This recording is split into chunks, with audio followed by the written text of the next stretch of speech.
جو لوگ اللہ پر ایمان لائیں، کہیں کہ ہمارا رب اللہ ہے، پھر اس پر جم جائیں، ان پر فرشتوں کا نزول ہوتا ہے۔ نہ کوئی غم کرو نہ خوف، خوشیاں مناؤ جنت کی جس کا تم سے وعدہ کیا گیا تھا۔ اللہ کی ربوبیت پر اطمینان جب انسان کو ہو جاتا، میرا رب اللہ ہے، ربی اللہ، انسان کے لیے نہ کوئی کھٹکا، نہ کوئی خطرہ، نہ کوئی خوف، نہ کوئی حزن۔ جو کچھ ہو رہا ہے کس کے اذن سے ہو رہا ہے؟ اللہ کے اذن سے۔ اللہ کے اذن کے بغیر پتہ تک نہیں ہلتا۔ یہ کوئی اندھا بہرا مادہ نہیں ہے جس سے مجھے کوئی خوف ہو۔ اندھا بھینسا چلا آ رہا ہو اس سے تو ڈرنے کا ہر انسان کو ڈرنا چاہیے، نہ معلوم کس کو ٹکر مار دے۔ لیکن نہیں، اس کائنات کو چلانے والا ایک سمیع و بصیر خدا ہے۔ وہ جو میرا دوست ہے، میرا ولی ہے۔ اللہ ولی الذین آمنوا یخرجہم من الظلمات الی النور۔ اللہ اہل ایمان کا ولی ہے، ساتھی ہے، پشت پناہ ہے، مددگار ہے، حمایتی ہے۔ بتائیے جسے یقین ہو جائے کہ اللہ میرا مددگار، اللہ میرا محافظ، اللہ میرا پشت پناہ، اللہ میرا حمایتی، اس کے لیے کوئی خوف ہوگا؟ اس سے کوئی ڈر ہوگا؟ میں مثال دیا کرتا ہوں ایک بہت سادہ، پنجاب کے دیہات کی۔ تو بڑا چودھری ہے اور کوئی غریب کسان ہے۔ اس غریب کسان کے جانوروں کو ہر وقت اندیشہ ہوگا چوری کا، کوئی میری بھینس کھول کر نہ لے جائے، کوئی میرا بیل کھول کر نہ لے جائے۔ لیکن جس کے بارے میں یہ سب کو معلوم ہو کہ وہ جو بڑا چودھری ہے وہ اس کا دوست ہے، اس کی بچیا کو کوئی خوف ہوگا؟ اس کی بھینس پر کوئی ہاتھ ڈالے گا؟ اسے کوئی اندیشہ ہوگا؟ نہیں۔ کیوں؟ کہ وہ بڑا چودھری، بڑا اس کا یہاں کا سردار، جاگیردار، سب کو معلوم ہے وہ میرا دوست ہے، کوئی میرے خلاف اقدام نہیں کر سکتا۔ اس دنیا میں یہ چھوٹی سی بات اگر آپ کے دلی اطمینان اور سکون کا باعث بن سکتی ہے تو ذرا تصور کیجئے۔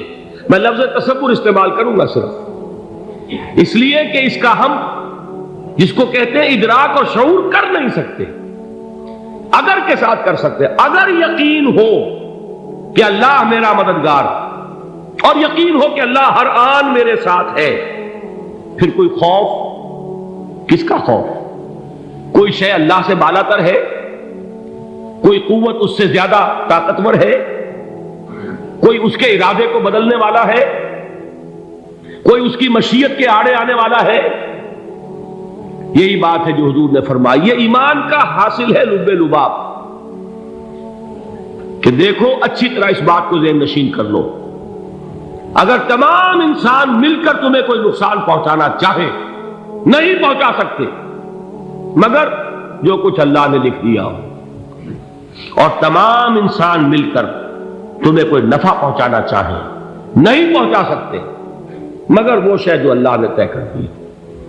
آپ پھر میں کہوں گا ذرا طاری کیجئے، اسے فرض کیجئے، اسے سوچئے۔ اگر اس حدیث پر ہمارا دل ٹھکا ہوا ہو تو کسی سے ڈر ہوگا؟ یہ مجھے نقصان نہ پہنچا دے، یہ میری رپورٹ خراب نہ کر دے، یہ میری انکریمنٹ نہ رکوا دے، یہ میرا یہ نہ بگاڑ دے، یہ میرے یہ نقصان نہ پہنچا دے۔ اس کا ڈر، اس کا ڈر، اس کا خوف، اس کی خوشامد، اس کے لیے جا کر طرح طرح سے اپنی عزت نفس کو ذلیل کروانا اس کے سامنے، یہ سب کچھ کیوں کرتا ہے انسان؟ جب سمجھتا ہے کہ اس کے ہاتھ میں میرا کوئی نفع ہے، اس کے ہاتھ میں میرے لیے کوئی ضرر ہے، یہ مجھے کوئی غضب پہنچا سکتا ہے، یہ مجھے کوئی نقصان پہنچا سکتا ہے، یہ میرا کوئی کام بنا سکتا ہے، یہ میری کوئی ضرورت پوری کر سکتا ہے، اسی کا نام شرک ہے۔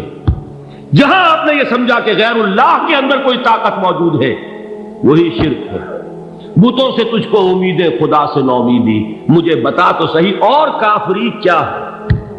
شرک تو یہ ہے۔ جس پر بھی تمہیں یہ خیال ہے، کلمہ ہے یہ کلمہ سوم، لا حول ولا قوت الا باللہ، ذرا اس پر دل کو کبھی اگر آپ تصور کریں، پھر فرض کریں، دل ٹھک جائے اس پر، کوئی طاقت نہیں۔ یہی بات تھی جو شیخ عبد القادر جیلانی رحمۃ اللہ علیہ نے اپنی وصیت میں اپنے بچے سے کہی. 11ویں دینے والے ہیں، لیکن حضرت شیخ عبد القادر جیلانی کی وصیت اور تعلیمات کو کتنے لوگ ہیں تم جانتے ہو؟ یہ جن مقامات تک پہنچے ہیں وہ کس چیز کی بدولت پہنچے؟ انہوں نے جو پیغام دیا وہ کیا تھا؟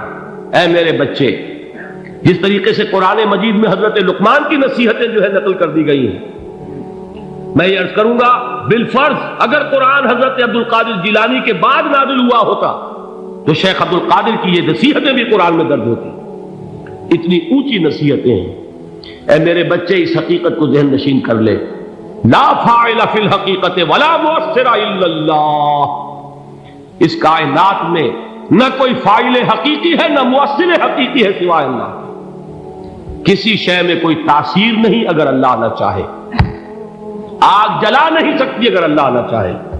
پانی ڈبو نہیں سکتا اگر اللہ نہ چاہے. زہر ہلاک نہیں کر سکتا اگر اللہ نہ چاہے. کوئی چیز فائدہ نہیں پہنچا سکتی اگر اللہ نہ چاہے. تو در در پہ کیوں سر جھکاتے ہو؟ در در پر کیوں جبیں سائی کرتے ہو؟ سب کے سامنے کیوں ہاتھ پھیلاتے ہو؟ ایک اللہ سے مانگو، ایک اللہ کے سامنے زمین پر اپنی جبین رکھو. لا فاعل فی الحقیقت ولا مؤثر الا اللہ. نظر آتا ہے ہمیں کہ پانی پیاس بجھا دیتا ہے. پیاس بجھانے کی صلاحیت پانی میں نہیں ہے، اللہ کے اذن سے. کھانا بھوک مٹا دیتا ہے. بھوک مٹانے کی صلاحیت کھانے میں نہیں ہے، اذن رب میں.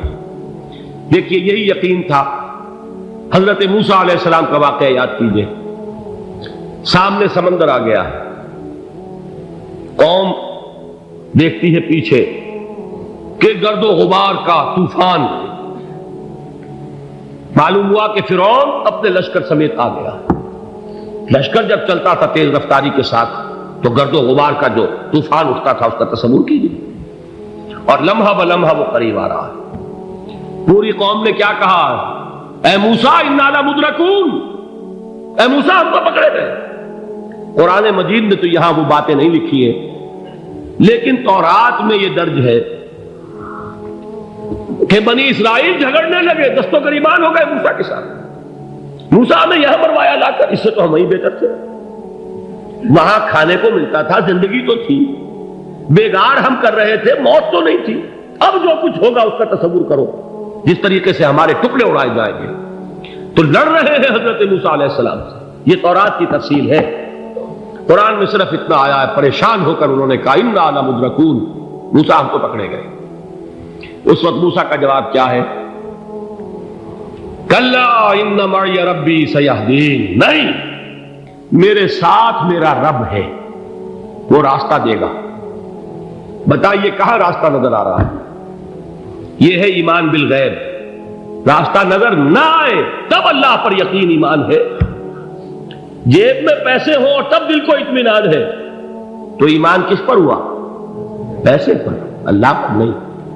جب وسائل و ذرائع نہ ہو اور پھر یقین ہو کہ اللہ مسبب الاسباب ہے، وہ اسباب کا پابند نہیں ہے، وہ اسباب کا محتاج نہیں ہے، اسباب اس کے محتاج ہے. اگر یہ یقین ہے تو اللہ پر ایمان ہے.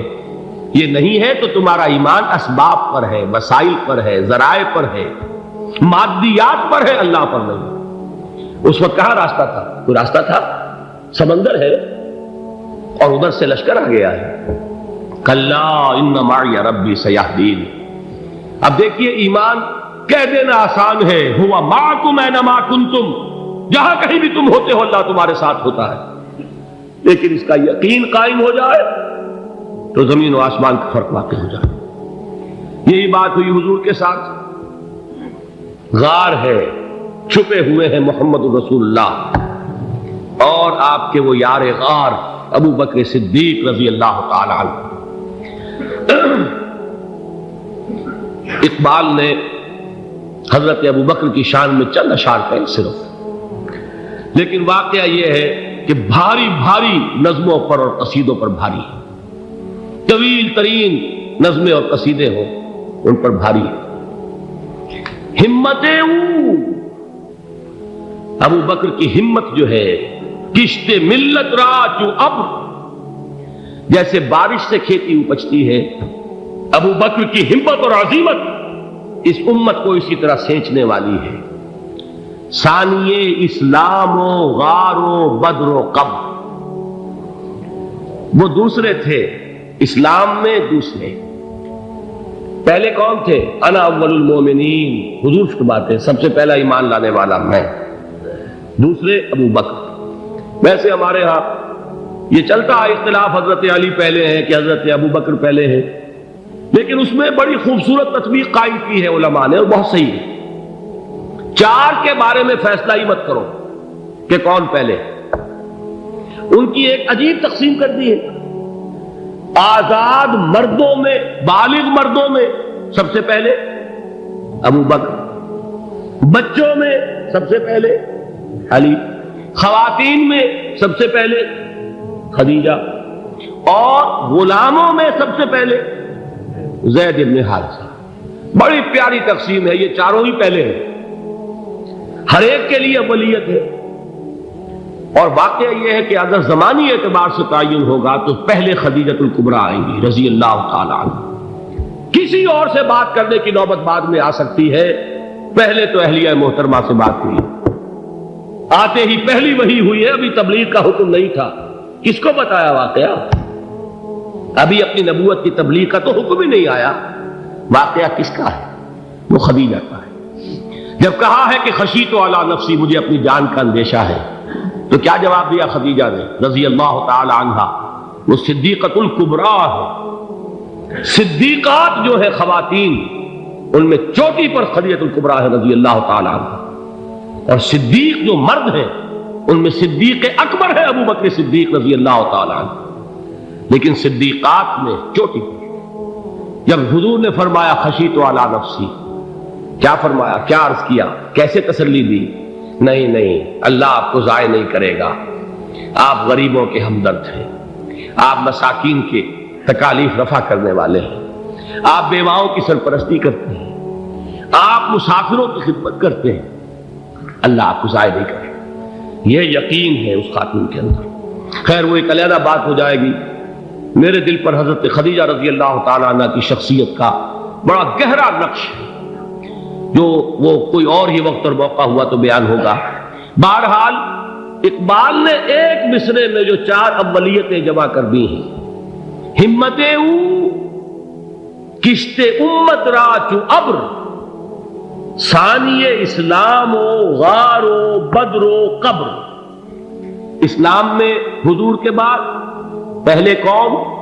ابو بکر۔ غار میں حضور کے ساتھ کون؟